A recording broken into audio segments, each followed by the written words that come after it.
시편 14편.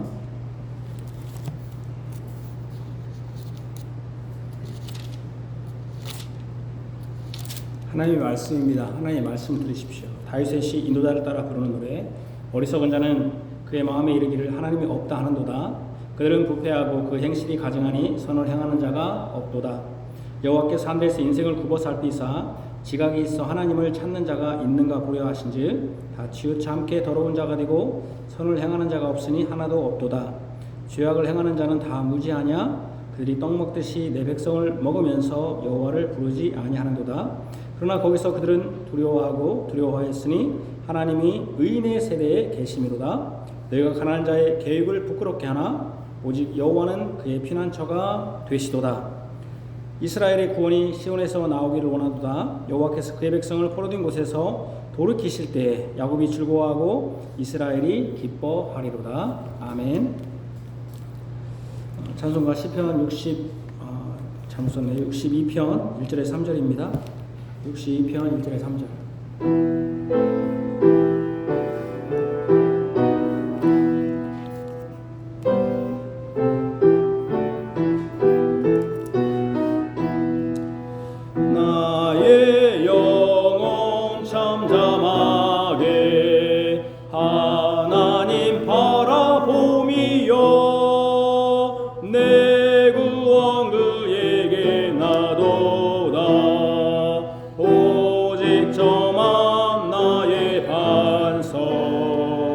내 구원 산성이시니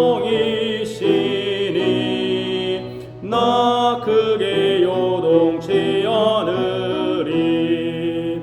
흔들리는 울타리와 넘어지는 땅과 같이 사람 죽이려는 너희가 일제히 박격하기를 언제까지 하려느냐? 너 언제까지 하려느냐? 그를 높은 자리에서 떨어뜨릴 궁리하며 거짓을 즐거워하는 자 입으론 축복이라도 속에선 저주뿐이라. 속으론 저주 말하도다. 아멘.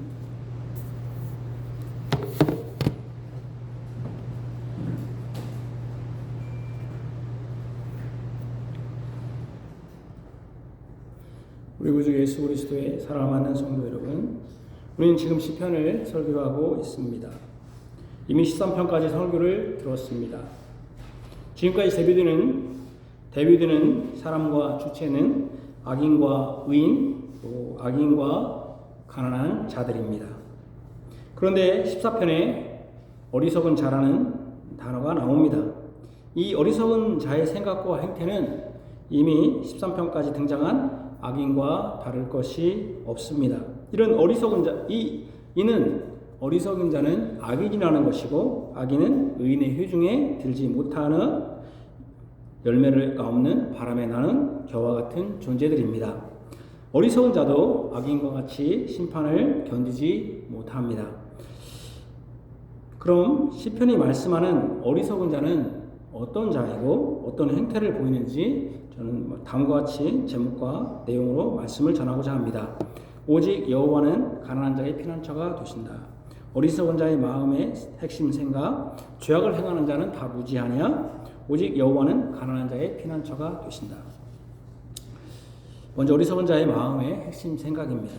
어리석은 자의 마음의 생각을 1절은 분명히 단언적으로 알려줍니다. 어리석은 자는 그의 마음에 이르기를 하나님이 없다 하는도다. 어리석은 자는 하나님이 없다고 하는 사람입니다. 그런데 그가 겉으로 보기에는 어리석은지 지혜로운 사람인지 잘 분간할 수 없습니다. 어리석은 자의 마음으로 그의 마음속으로 하나님이 없다고 하기 때문입니다.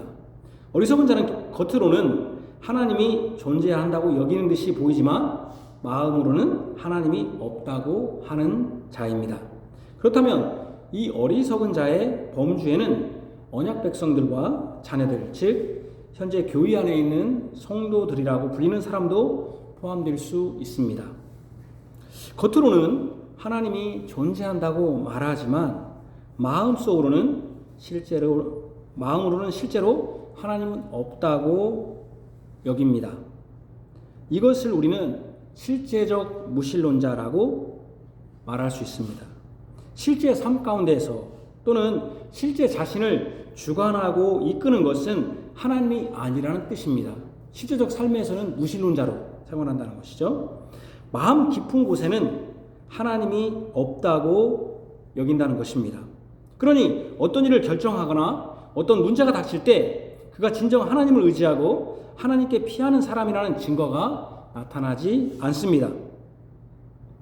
종교인과 비슷하죠.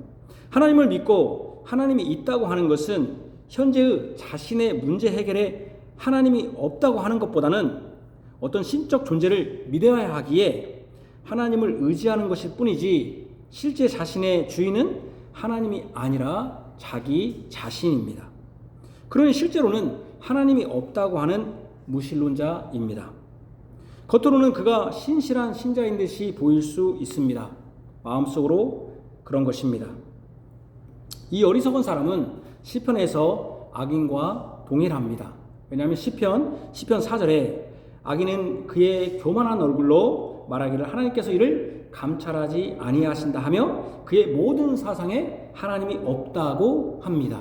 하나님이 없다. 악인과 어리석은 자가 공통적이죠. 악인도 어리석은 자처럼 그의 모든 사상에 하나님이 없다고 합니다. 그러니 악한 행동을 하는 것이고 자신이 가장 높은 자리에 앉아서 교만하게 행동하는 것입니다. 어리석은 자도 마찬가지입니다. 하나님이 없으니 자신을 통제할 뿐이 없고 자신을 제어할 법이 없습니다.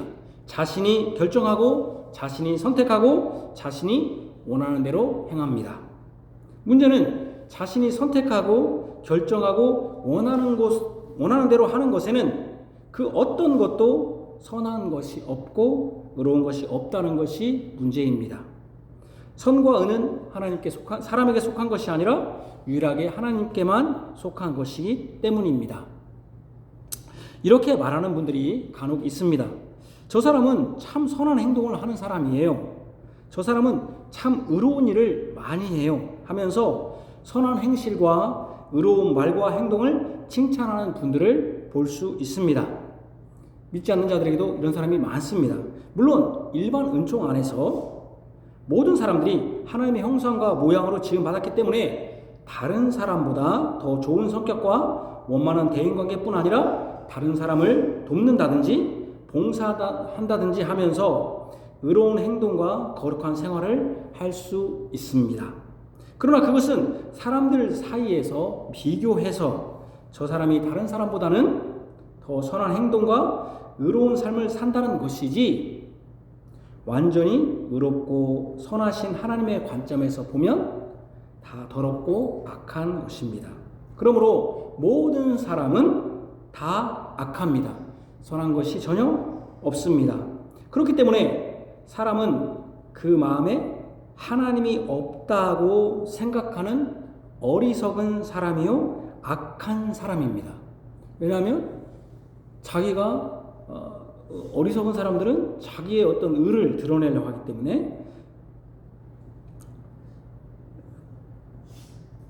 진정으로 주의 성령의 그러니까 사람은 모든 사람들은 다 악한 사람이에요. 왜냐하면 자신의 손에 말하자면 깨끗한 것이 없기 때문에 그렇기 때문에 진정으로 주의 성령의 거듭나게 하심과 우리의 생각까지도 새롭게 되지 않으면 우리는 실제적 무신론자로서 사는 것이 되는 것입니다. 그러니까 우리가 주의 성령으로 거듭나고 또 주의 진리로 깨끗하게 되지 않으면 우리는 실제로는 무신론자로처럼 살 수 있습니다. 또 삽니다. 진정으로 성령의 거룩하심과 깨끗게 하심과 새 사람으로서의 우리의 이성과 마음을 새롭게 변화시키고 깨끗하게 하지 않는 한 우리는 항상 실제의 삶과 생각에서 하나님이 없는 어리석은 악인이 되는 것입니다. 여기 1절에 어리석은 자는 마음에 하나님이 없다고 하면서 그들은 부패하고 그 행실이 가증하니, 어리석은 자들의 특징이 뭡니까? 부패하고 행실이 가증하고 선을 행하는 자가 없다. 그렇지 않습니까? 그들이 부패하고 행실이 가증, 굉장히 괘씸하고 얄미운 데가 있다는 뜻이죠. 싫어하는 것, 가증하고 선을 행하는 자가 없다는 것에서 아담의 조 안에 있는 모든 사람들이 다 여기에 해당됩니다. 이것은 어리석은 자 그들에게만 적용되는 것이 아닙니다. 사람의 마음이 가장 부패했으며 그 마음의 부패는 하나님이 보실 때 아주 싫어하는 것이고, 그들은 다 부패해서 사람 안에는 선한 어떤 것도 없습니다. 사람들 사이에서 서로 선하다고 칭찬하고 격려한다 할지라도 그것은 사람의 평가와 판단이지, 그 사람의 마음과 속생각을 보시는 하나님은 아담 안에 있는 모든 사람이 다 부패하고 그 부패에서 나오는 행동을 다 가증스런 더럽고 싫어하는 것들이어서 선한 것이라고는 단 하나도 없다고 하나님이 판단할 수 있습니다. 그러므로 이 어리석은 자는 아담 안에 있는 모든 사람이 해당됩니다. 아담 안에 있는 모든 사람은 다 부패했고 선을 행하는 자가 없기 때문입니다. 아담 안에 있는 옛 본성은 하나님께 교만하게 대적하여 하나님 자리에 자신이 앉기를 원합니다. 그래서 그의 마음에 하나님이 없다는 생각이 불현듯 스며듭니다. 겉으로는 열심히 교회 생활하고 성경도 읽고 기도도 하면서 종교인으로 충실하지만 마음 한켠에는 하나님이 존재할 리 없어, 내가 이렇게 사는 것은 하나님이 존재한다고? 그럴 수 없지. 믿는 사람이 악한 행동과 생각을 하는데도 별탈 없이 사는 것은 하나님이 없는 걸 거야. 또 믿는 사람들이 이렇게 악을 행하는데도 저렇게 호의호식하는 거 보면 하나님이 없는 거야 라고 생각할 수 있습니다. 사람이 일이 잘 풀리고 잘 되면 하나님이 하신 일이라고 하고 은혜라고 하지만, 일이 안 풀리고 어려움에 처하면 하나님이 계신가 하고 의문을 품습니다. 최소한 하나님이 없다고는 하지 않더라도 일이 잘 풀리는 저 사람에게는 하나님이 더 계시고, 일이 안 풀리는 나에게는 하나님이 있긴 하더라도 능력과 은혜를 베푸시지 않는 무능력한 하나님이야 라는 생각을 마음으로 할 수 있습니다. 이것이 모든 사람, 이것은 사실은 다 실제적으로는 무신론자로의 삶이고 어리석은 악인의 생각입니다. 이것이 모든 사람, 특별히 믿는 자들에게도 마음속에 품은 악하고 어리석은 생각입니다. 우리는 진정으로 지혜로우신 한 분을 생각하게 됩니다. 사람은 다 어리석은 자입니다. 왜냐하면 선을 행하는 자가 없고 또 마음이 다 부패했기 때문에 그렇습니다. 그런데 진정으로 아담 안에 있지 않은 지혜로운 한 분을 생각하게 됩니다. 그분은 절대 어리석지 않습니다. 그렇기 때문에 그분은 그의 마음 어디에도 단 한순간도 하나님이 없다고 하지 않으시며 아버지 하나님의 자리에도 앉지 않으신 겸손하신 분입니다. 그분은 사람이 가장 부패한 것이 마음이라는데 그분은 마음이 전혀 부패하지도 않으시며 그분 안에는 부패한 것이 전혀 없으십니다. 심지어 죽으신 후에도 그 몸이 썩지 않았습니다. 물론 시편 14편이 부패는 그 부패를 말하는 것이 아닙니다만은 더럽지도 않으시고 온전히 깨끗하시고 정결하신 분입니다. 그분은 행실이 하나님을 온전히 기쁘시게 하시며 하나님의 뜻에 합한 유일한 분입니다. 그분이 우리의 의이시며 그분만이 우리의 선입니다. 그분은 바로 우리의 유일한 구주이시며 중보자이신 예수 그리스도입니다. 예수 그리스도만이 유일하게 이 땅에서 지혜로우신 분이시며 정결한 분이시며 하나님 앞에서 의로운 분이시며 선한 분이시며 행실이 온전하신 분입니다.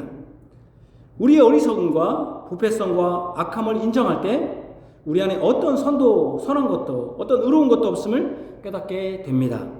그때 우리는 내 안에서 구원을 찾는 것이 아니라 내 안에서 생명을 찾는 것이 아니라 우리의 구원자 예수님 안에서 우리의 구원과 생명과 복을 받게 됨을 인정하게 됩니다. 두 번째, 죄악을 행하는 자는 다 무지하냐. 시편 14편 2절과 4절은 창세기 6장을 생각하게 합니다. 창세기 6장 11, 12절을 보시면 그때 온 땅이 하나님 앞에 부패하여 포악함이 땅에 가득한지라 하나님이 보신즉 땅이 부패하였으니 이는 땅에서 모든 혈육 있는 자의 행위가 부패함이었더라. 시편 14편 2, 3절을 보시면 여호와께서 하늘에서 인생을 굽어 살피사 지각이 있어 하나님을 찾는 자가 있는가 보려 하신즉 다 치우쳐 함께 더러운 자가 되고 선을 행하는 자가 없으니 하나도 없도다. 창세기 6장과 시편 14편의 내용이 비슷합니다. 하나님이 보셨는데 땅이 부패했습니다. 다 치우쳐서 함께 더러운 자, 즉 부패한 자가 되었습니다. 이 더러운 부패, 즉 마음의 부패와 더러움은 행실의 부패, 더러움으로 나타납니다. 그래서 선을 행하는 자가 하나도 없습니다. 하나님이 친히 낮아지셔서 하늘에서 인생을 굽어 살펴보셨습니다. 하나님은 전능하신 하나님이라 굳이 하늘에서 땅을 굽어 살펴보지 않아도 다 알 수 있습니다. 이것은 시적 표현이면서도 하나님이 땅을 자세히 살펴보셔서 낱낱이 뒤셨는데 지각이 있는 사람이 없었다는 것을 강조하기 위해서 여호와께서 하늘에서 인생을 굽어 살펴보셨다라고 한 것입니다. 하나님이 자세히 땅을 살펴서 지각이 있는 자, 즉 어리석은 자처럼 하나님이 없다고 하면서 더러운 것으로 그런 행동으로 드러나는 사람이 아니라 지각이 있어서 지혜가 있어서 이 세상을 창조하신 하나님이 계시고 온 우주 만물을 통제하시고 이 더러움에서 구원하실 분이 계시다라고 마음에 생각하며 하나님을 찾는 자가 있는가 보려 하셨습니다. 마치 하나님이 온 세상 사방을 돌아다니고 온 사탄에게 욥을 보았느냐고 물었듯이 하나님은 이 어리석음으로 가득하여 더럽고 가증스러운 악한 행실을 하는 자 중에서도 의로운 욥 같은 사람을 찾으시기 위해서 하늘에서 굽어 살펴보시는데 아무도 없습니다. 하나님을 찾기는커녕 다 치우쳐 함께 더러운 자가 되고 선을 행하는 자가 없는데 단 하나도 없습니다. 여기 숫자에 관심을 기울일 필요가 있습니다. 다 치우쳐 함께 더러운 자가 되고 하나도 없습니다. 다 함께 하나도 같이 연결시킬 수 있습니다. 다 하나같이 어리석음에 함께 참여하여 하나님께 더럽고 가증스러운 일을 행한다고 할 수 있습니다. 하나님을 대적하고 그의 기름 부음 받은 자인 그의 아들이신 예수님을 구원자로 찾는 것이 아니라 한쪽으로 다 치우쳤습니다. 다 하나님이 없다는 어리석은 쪽으로 다 치우친 것입니다. 한쪽으로 다 치우쳐서 그 사람들이 함께 다 더러운 자가 되었습니다. 부패한 자가 되었습니다. 그리고 선을 행하는 자가 그러니 단 한 사람도 없습니다. 그러니 시인은 한탄하지 않을 수 없습니다. 죄악을 행하는 자는 다 무지하냐? 그렇게 다 어리석냐? 아무것도 알지 못하냐? 그들이 떡 먹듯이 내 백성을 먹으면서 여호와를 부르지 아니하는도다. 무슨 뜻입니까? 그들이 떡 먹듯이 내 백성을 먹는다는 것은 괴롭히고 힘들게 하는 것이죠. 내 백성을 먹습니다. 그러니까 부자들이 가난한 자들의 것을 세금으로 또 여러 가지 횡포로 고리대금으로 여러 가지 행포로 먹는다는 것이죠. 여호와를 부르지 아니하는도다. 어리석은 자는 다 치우쳐 함께 더러운 자가 되고 선을 행하지 않으면서 언약 백성들을 괴롭히는 것이 마치 매일 떡을 먹듯이, 여기 떡은 우리로 말하면 밥입니다. 밥은 매일 먹잖아요. 그러니까 이 어리석은 자들이 매일 밥 먹듯이 내 백성인 하나님의 백성을 괴롭게 하는 것입니다. 밥을 먹든지 떡을 먹든지 입에 들어가면 그 밥과 떡이 갈갈게 찢겨지지 않습니까? 이런 표현이죠. 그러니까 하나님의 백성들, 여기 14편에서는 가난한 자와 의인들을 갈갈게 찢듯이 괴롭게 한다는 것입니다. 이렇게 떡 먹듯이 내 백성을 먹으면서 정작 여호와 이름을 부르지는 않습니다. 여기 죄악을 행하는 자는 다 무지하냐 이렇게 한탄하면서 소리치죠. 그래서 이 죄악을 행하는 자는 다 무지하냐 해서 무엇에 대한 무지인가가 안 나왔어요. 무엇에 대한, 그러니까 죄악을 행하는 자는 다 무지하냐, 어떤 것이 다 무지하냐, 그 어떤 것, 무엇에 대한 무지인가를 말씀하지 않았습니다. 그러나 우리는 이것을 우리가 유추해야 합니다. 유추할 수 있습니다. 여기 두 가지를 유추할 수 있는데, 먼저는 죄악을 행하는 자들이 떡 먹듯이 내 백성을 먹는 것이 일상적인 일이듯이 왜 여호와 하나님을 부르는 것에는 떡 먹듯 일상적인 것이 아니냐. 그러니까 밥이라는 것이 삼시세끼가 되면은 배가 고프든지 아니면 먹든지 하는 것은 다 아는 것인데 왜 하나님을 부르지 않고 다 치우쳐 더러운 자가 되어 하나님이 없다고 하느냐. 이것에 왜 하나님을 밥 먹는 것은 기억하고 밥 먹는 것은 습관적으로 먹으면서 하나님 부르는 것은 밥 먹는 것처럼 알지 못하느냐. 그래서 죄악을 행하는 자는 다 무지하냐. 거기서 무엇에 대한 무지냐면은 일상적인 것은 그렇게 항상 똑같은 일을 항상 본능적인 걸 하면서 하나님의 백성이 본능적으로 왜 하나님을 부르지 않느냐. 뭐 이런 뜻으로 무지하냐라고 했다는 것입니다.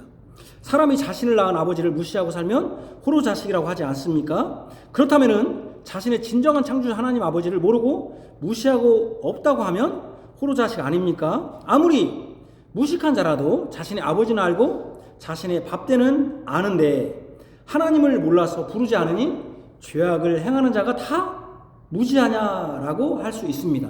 둘째로 해석할 수 있는 것은 시편 그 앞부분에도 그렇게 해석할 수도 있어요. 시편 14편 2절과 3절이 창세기 6장과 유사하다고 말씀드렸습니다. 그렇다면 창세기 6장에 이런 사람의 행태를 보고 하나님이 어떻게 반응하셨는가?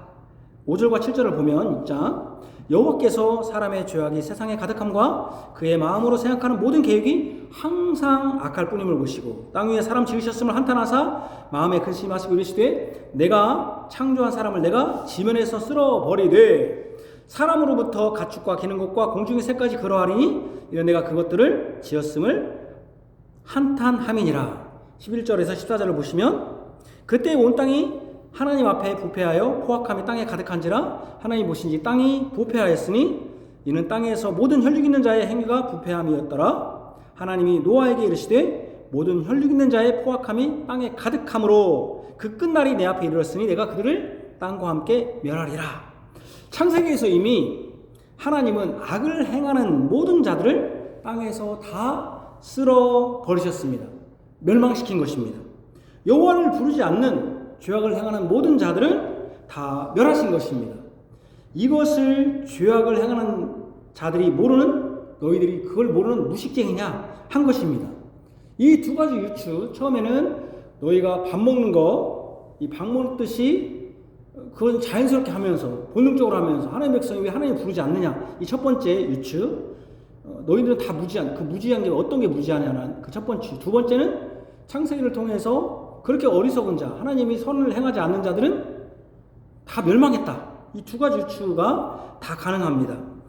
이 두 유추 중에 좀 더 이 본문 14편과 연관 지을 때 두 번째가 이 두 번째 해석, 그러니까 이렇게 악을 행하는 자, 하나님이 없다고 하고 계속 부패한 자들이 결국 노아 때, 창세기 6장 노아 때 지면에서 다 멸망받았다고 하는 이 두 번째 해석이 이 본문의 문목과 볼 때 적합하다고 할 수 있습니다. 왜냐하면은 이 14편 마지막 절에 포로로 된 곳에서 돌이키실 때 하는 거 보면 포로, 어떤 포로로 잡혀간 것이 볼 때, 물리적 포로는 아니겠지만 좀 이따 얘기했지만, 그래서 두 번째 해석이 더 좀 적합하다고 볼 수 있습니다. 첫 번째도 굉장히 좋은 해석입니다. 아주 좋은 해석이지만 두 번째가 더 강렬할 수 있습니다.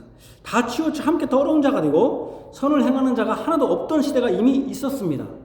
그런데도 그것을 알지 못하고 무지하게 하나님 백성을 떡 먹듯이 먹으면서 괴롭히고 죽이는 너희들도 창세기의 노아의 시대처럼 멸망당해야 한다는 것입니다. 그것을 죄악을 행하는 자들이 다 무지해서 알지 못하느냐 한 것입니다. 세 번째, 오직 여호와는 가난한 자의 피난처가 되신다. 5절과 7절은 이 시편이 말하고자 하는 핵심 내용입니다. 결국 어리석게도 하나님이 없다 하면서 다 치우쳐 함께 더러운 자가 되고 선을 행하지 않고 의인을 밥 먹듯이 죽이거나 또 무시하거나 괴롭히는 죄악을 행하는 모든 자들은 큰 두려움에 떨 것입니다. 5절의 접속사 이렇게 5절에 우리 성경에는 그러나 그랬습니다. 그러나 거기서 그들은 어리석은 자입니다. 두려워하고 있는데 5절은 원문에는 그러나 벗이라는 표현이 원문에도 없고 영어 성경 중에는 NIV 버전에만 있습니다. 접속사를 넣어서 읽어도 뭐 크게 문제가 없습니다. 좀 더 명확하게 할 수 있죠. 원문에는 거기서 그들은 두려워하였으니 하나님이 의인의 세대에 계십니다. 거기서는 어느 때겠습니까? 바로 멸망의 때, 거기서 그런 뜻이겠죠. 마치 노아의 시대에 하나님을 거역한 자들, 부패하여 죄악으로 땅을 덮은 그들에게 하나님이 홍수로 두렵게 하셨죠. 죄악을 행하는 모든 자들도 큰 두려움에 빠질 것입니다. 하나님이 그 노아의 시대에도 당대의 의인인 노아의 세대만 계셔서 그의 집을 구원하셨듯이 그 부패한 때에도 의인의 세대에 주님은 여전히 계십니다. 5절에 의인의 세대라고 한 것은 당대의 의인인 노아와 대꾸로 작용할 수 있습니다. 쓰일 수 있습니다. 의인의 세대라고 해서 노아의 집을 연상시키는 것입니다.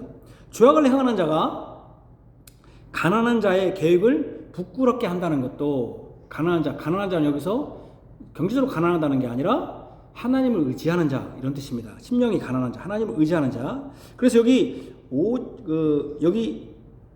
죄악을 행하는 자가 가난한 자의 계획을 부끄럽게 한다는 것도 창세기 6장에 노아의 계획, 그게 뭐였습니까? 노아의 계획이 바로 방주를 만드는 계획을 어리석은 자들이 조롱하고 노아를 부끄럽게 했지 않습니까? 그런데 오직 영어 성경에는 접사 벗입니다.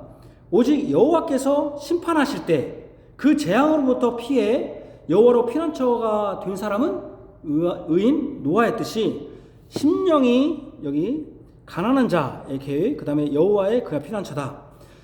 심령이 가난하고 여호와를 부르는 의인들에게 여호와는 유일한 피난처가 되십니다. 지금은 악인들이 득세하고 어리석게도 하나님이 없다고 하는 자들이 득세하지만 결국 그들은 노아의 때처럼 지면에서 다 멸망할 것입니다.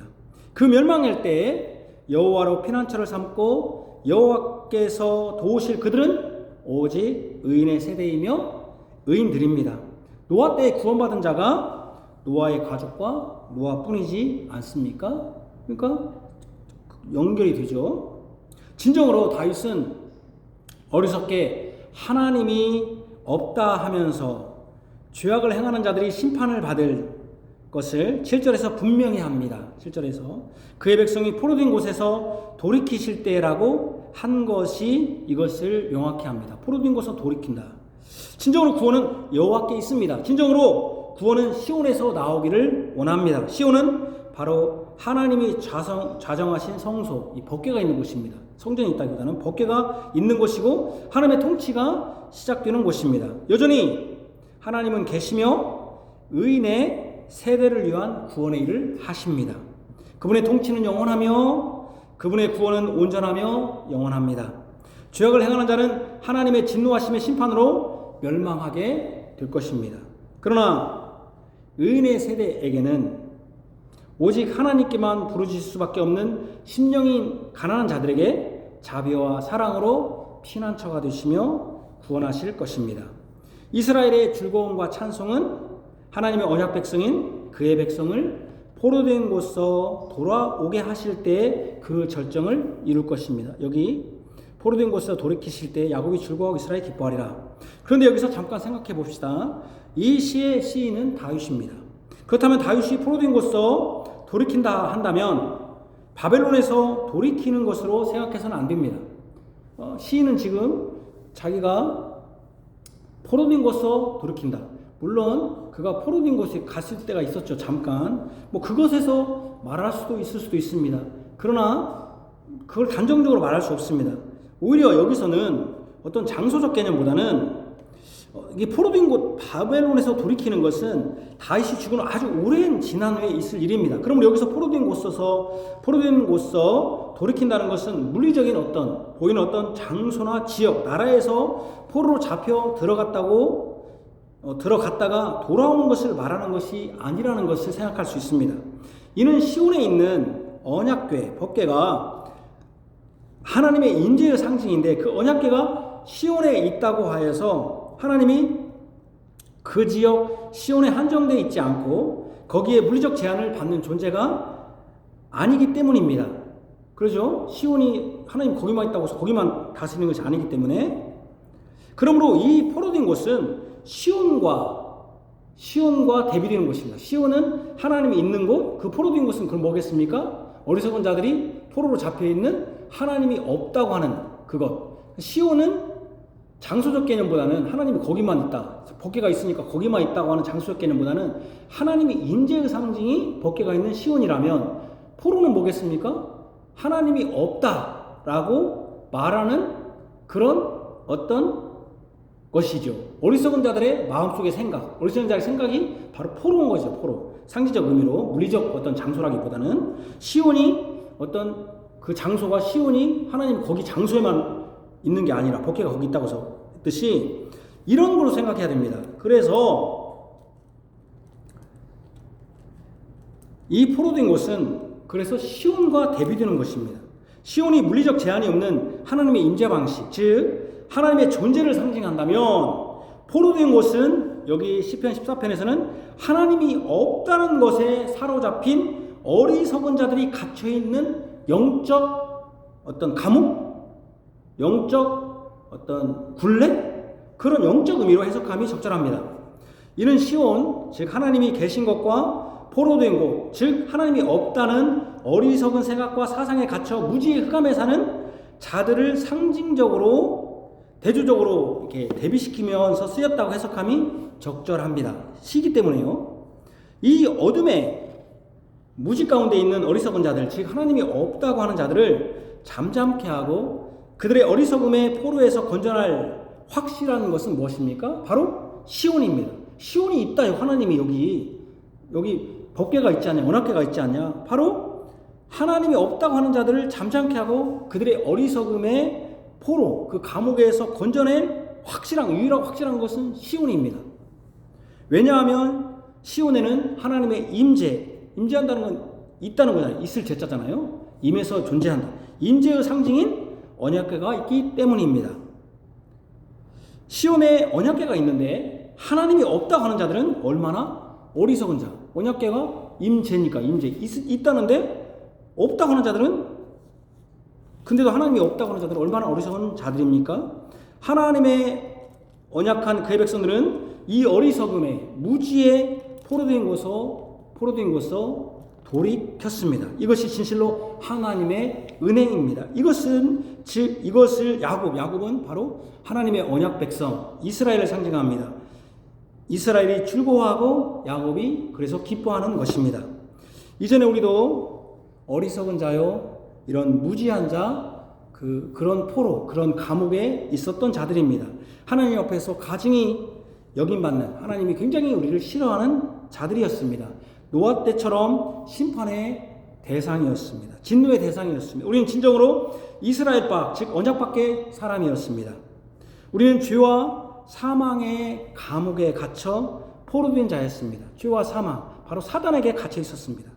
그런데도 그 삶이 포로인지도 모르고 제 잘난 맛에 산 존재, 바로 그게 어리석은 자입니다. 하나님이 없다고 하면서도, 하나님이 있는데도 없다고 하면서도 그게 없는지도 모르고 그런 삶이 포로인지도 모르고 제잘난만한 존재였습니다. 그러나 자비로우시고 사랑이 많으신 하나님의 은혜로 예수님으로 말미암아 성령을 보내심으로 이스라엘 박, 즉 언약 백성, 언약의 땅 밖에 이 이방 땅 한국에도 빛이 비추었습니다. 우상과 세상과 사탄과 자신을 왕으로 섬기던 이 포로 수용소 흑암의 감옥에 빛이 비추었습니다. 예수님의 복음의 빛이 비추었습니다. 말씀이 전해졌습니다. 이제 하나님이 만왕의 왕이시며 참 신이며 창조주이시고 예수 그리스도를 통하여 구원해 주셨음을 깨닫게 하셨습니다. 진정으로 구원은 예수 그리스도의 속죄로 이루어진 것을 깨닫게 해주셨습니다. 진정 구원은 시온 즉 하나님으로부터 오는 것임을 알게 해주셨습니다. 우리는 이 예수 그리스도를 통한 하나님의 구원을 즐거워하고 기뻐할 수밖에 없습니다. 우리는 이 공예배를 통해 하나님의 이 놀라운 사랑과 자비하심을 우리를 예수 그리스도를 통해 구원하신 것을 감사하고 기뻐하고 찬송합니다. 우리는 이 복된 소식을 전하는 교회에 속한 것을 즐거워해야 합니다. 오직 구원을 주시는 하나님을 즐거워합니다. 그분만을 예수 그리스도 안에서 기뻐합니다. 우리는 예수님으로 말미암아 죄와 사망의 감옥, 사단과 세상과 자신으로부터 찾았던 구원에서 돌이켜 진정한 구원자이신 예수님을 믿게 되었습니다. 이것이 놀라운 사랑이며 은혜입니다. 이것을 즐거워하고 기뻐합니다. 우리는 이제 더 이상 어리석은 무지에 빠져 포로된 곳에 갇혀있는 자들이 아닙니다. 우리는 그것에서 부름받아 그 세상에 부름받아 교회의 회원이 되었습니다. 예수 그리스도로 말미암아 새로운 나라에 들어온 것입니다. 포로된 곳서 바로 시온, 하나님이 계신 하나님의 나라로 돌이킨 것입니다. 이것은 오직 예수 그리스도를 통한 하나님의 사랑과 성령께서 말씀을 주시고 깨닫게 하신 것을 통해 이루어진 것입니다. 우리를 어리석음에서 구원하신 삼위일체 하나님을 즐거워하고 기뻐합시다. 할렐루야, 아멘. 하나님 아버지, 우리는 모두 아담 안에 있어 어리석은 자요, 노아 시대처럼 우리는 다 멸망받을 죄악을 행하는 자는 이런 무지한 우리가 흑암의 감옥에 갇혀 있었던 포로된 자였습니다. 분명히 하나님은 시온, 하나님의 임재하시는 하나님 분명히 지금도 계신데도 불구하고 우리는 깨닫지 못했습니다. 밥을 먹는 것, 우리의 일상의 생활은 습관적으로 하면서도 진정으로 하나님을 부르지 않았습니다. 그러나 진정으로 구원이 시온에 있으며 또 가난한 자들, 그래서 하나님을 부르는 자들, 이 땅에서는 설령 부유하실지라도 또 경제로 가난하든지 어떤 경우에도 우리 마음은 가난하여서 그 가난함을, 그리고 악인들이 조롱하고 괴롭히는 것에 대해서 한탄하면서 하나님을 부를 수밖에 없는, 하나님만 의지할 수밖에 없는 이 가난한 자들에게 우리 하나님이 피난처가 되었습니다. 마치 노아 때 노아와 그의 가족을, 그의 세대, 그 가족을 구원해 주셨듯이 가난한 자들, 의인들을 구원하여 주셨습니다. 우리도 이제 예수 그리스도 안에서 의롭게 되었습니다. 세상에서 부름받아 교회의 회원이 되었습니다. 이런 예배를 통하여 말씀을 깨닫고 우리의 참 구원자이신 예수님으로 말미암아 세상과 죄와 사탄으로부터 그 감옥에서, 흑암에서 건진 받았습니다. 우리도 성령이 오셔서 이 이방 땅, 한국 땅까지도 복음을 전함으로 우리가 구원을 받았습니다. 우리도 기뻐하고 즐거워합니다. 오직 구원은 시온에서 하나님으로부터 나온 것을 감사합니다. 우리에게 놀라우신 사랑과 은혜 베풀어 주신 것을 감사합니다. 이것에 대해서 항상 깊이 감사하고 깨달으며 즐거워하며 찬송하며 오직 우리 구주 예수 그리스도만 의지하고 우리 마음 한켠에 혹이라도 하나님이 없다는 악한 생각, 생각하지 않도록 주님 우리 마음을 붙드시고 우리의 실제적 삶에서도 하나님을 온전히 의지하는 자 되게 하여 주옵소서. 예수님 이름으로 기도합니다. 아멘.